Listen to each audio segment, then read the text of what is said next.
I arrived at Karamursel Air Station in June of 1963, being 18 years old and just out of 202 school at Goodfellow Air Force Base in Texas.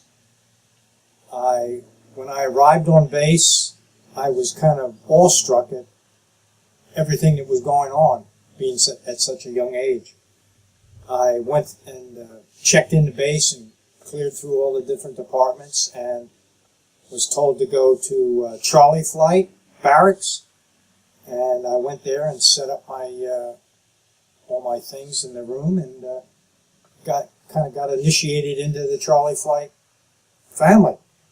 I remember going to Chow Hall with all the different food that the Turks were serving and the recombined milk that we had to drink, which was not the most pleasant thing in the world. The Turks waited on the tables and they cleaned up after you ate and everything. And I can remember in the beginning we had quite a bit of free time. So every time the flick changed over to the movie theater, we were there. And then we went to work. We worked shift work, 3-1, 3-1, 3-3 was the different shifts. And I believe we started with swings, 3 to 11. Or was it? Maybe better stop it for a second. We started with days, didn't we? I think it was days. No, we ended with days, and then we went on break. No, we ended with mids, and we went on break. There we go. It's a 52-year memory lapse here. But anyway, I can remember the first time I went on flight for the first day of work, and I was amazed, to say the least, of how professional everything was, and everything was totally classified. And all the people that I met, what a team! We functioned as a complete team. It was amazing.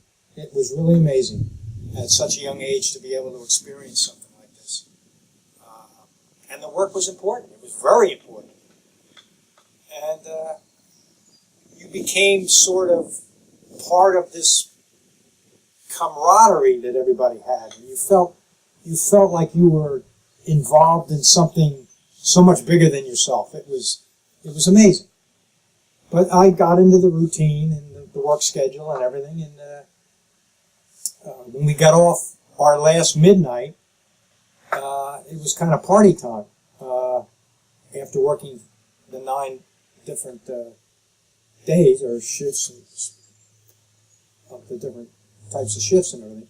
But anyway, most of the time, we would get off our last mid, and without even thinking about sleeping, we'd go to the chow hall, eat breakfast, and go into town, Yalova, hop on the bus, the blue bus, and go into Yalova, catch the ferry, and we would go into Istanbul. And we'd kind of raise Cain. We'd have fun, we'd do sightseeing, but we had a blast. We really did have a blast. And we probably stayed in there a couple days, and then we came back to base and started to get into the routine of going back to work again. The one thing that I can remember that had kind of like the biggest impact on me while I was there for 18 months, being that I got there in June of 1963. In November of 63 is when President Kennedy was assassinated.